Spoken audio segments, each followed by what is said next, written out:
I was the last person to see her and talk to her, actually. She called me at 12:36 in the morning asking if I still needed a ride home from the party. I'll put a link to the other video I did on this in the comments down below. Now, she says 12:36. Now, the feds, from the very beginning, they got all the cell phone data. They probably have all the conversations that took place between cell phones that were at that location. So they knew who was there. They know what they were talking about, all of that. Now, there's 4 cars of witnesses at least. You got the 3 cars that were gathered there at the top of the hill. They leave, they go down to that elevated spot down the shoreline a little ways, and they gather down there. There's a 4th car there. You don't see it because it's got its lights off, but later it'll turn its lights on and streak out. Kiely's car comes through there, goes into the water. Those 3 cars that are gathered down there at 12:36, that's when they begin leaving. They start leaving, and they're heading down. 12:37, that's when you see them in this video. You got to look at the wide angle version, and you'll see that they're gathered up in that elevated spot. Then at 12:36, that's when they begin their exodus to get out of there. And they come down through there to leave. The 3rd one does U-turns down there on the shoreline, like they're picking somebody up or something. And then it goes up the hill a little bit, and then it backs up, decides it don't want to go up the hill, it reverses, and then goes back down the shoreline the way it came. And then soon after, here comes 2 cars. It looks like maybe the same 2 cars that it just looked like they left. Maybe they turned around and came back. But there's 2 cars that come down there, and they follow that 3rd car. During all that going on, you'll see a car that's sitting there with its lights off. It turns its lights on, it streaks out.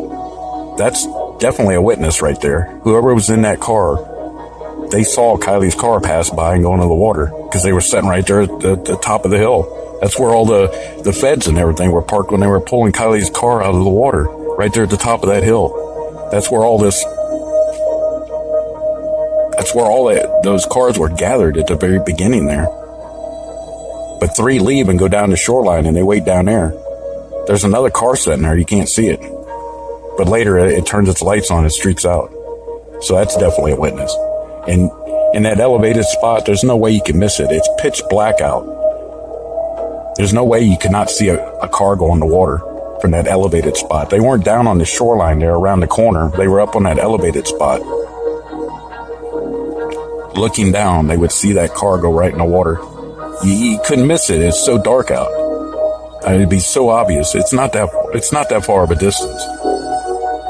If you're jogging, it's a couple minutes to go from where those cars were gathered down to where Kiely's car went in the water. Now, the feds, they've known from the beginning who was lying. And like you see in these other cases, man, lots of times they'll get all this data and they'll just sit back and let people lie and bury themselves, in lies. And then they'll start pulling people in and making deals with them. Like, there's some recent cases where they made deals with a guy. They're like, hey, do you want to stay in prison for life, or do you want to spill the beans on something? Give us something, and you won't spend your entire life in prison. And the guy spilled the beans, and he told everything, like in Delphi. Now we know what happened because they made a deal with him. And I guarantee you that the deal was, we're going to shave off, decades off of your prison time if you'll just tell us what happened. And he did. So that's solved now. They haven't officially came out with it, but believe me, it's solved. I was the last person to see her and talk to her, actually. She called me at 12:36 in the morning asking if I still needed a ride home from the party, even though about 10 minutes before that I had told her, like, I'm leaving, I already have another ride, because I didn't want to drive home with her. And so I had told her that, but she still ended up calling me at 12:36 asking if I needed a ride, and she sounded just really drunk, I guess.